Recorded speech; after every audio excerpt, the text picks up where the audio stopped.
Frontier is the record label that put this thing together. Is really good about picking different people that they think would work well together and giving them projects to do like this one.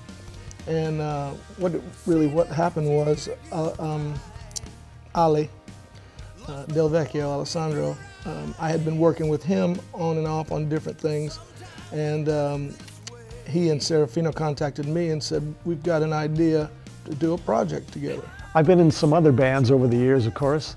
My other band right now that I'm with is Boston. And before that, I was in Sammy Hagar's band.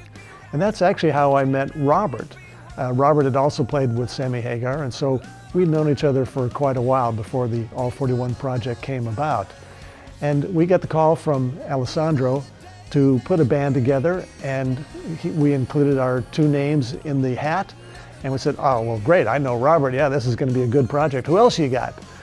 Matt Starr and Terry Brock. I said, well, hey, there you go. That's going to be an awesome lineup. The album was done all over the country here. We have Terry in Florida. Matt is here in Los Angeles. I'm in Silicon Valley, San Jose area, in Northern California. And Gary's in Boston.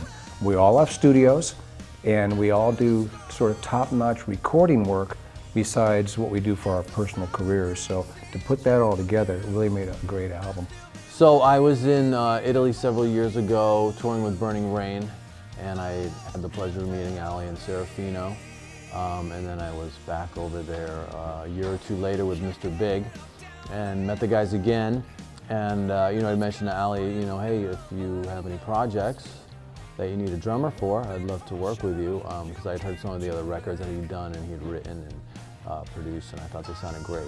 And so he messaged me a while after and said, hey, I got something. And it's a bit of an all-star band, and sounded exciting. And then when I heard the music for it, I really liked it a lot, and away we went.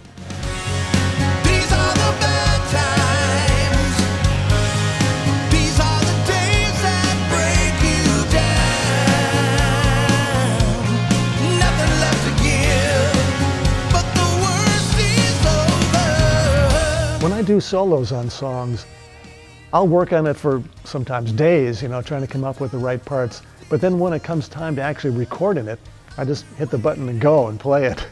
And it comes out the way it does, so I try to be as spontaneous as possible once I get a feel for it about what it's going to be like, but then just do it. Yeah, being seasoned players, actually, you learn what not to play. Sometimes what you want to play, you go for it, but you know what you don't want to do. You know what's going to clutter it up. You know the tones that are going to sound bad, the amount of distortion or the amount of notes, or you know the stuff that's not going to be right. But you don't know where you're going to head with your creativity. And that's the cool thing about getting this album done this way. When it's all done and people put that energy into it, it's really a good album. I'm proud of it. It's a great sort of retro sounding, if you want to say melodic rock, which is a term that's used a lot with our genre of music that we do.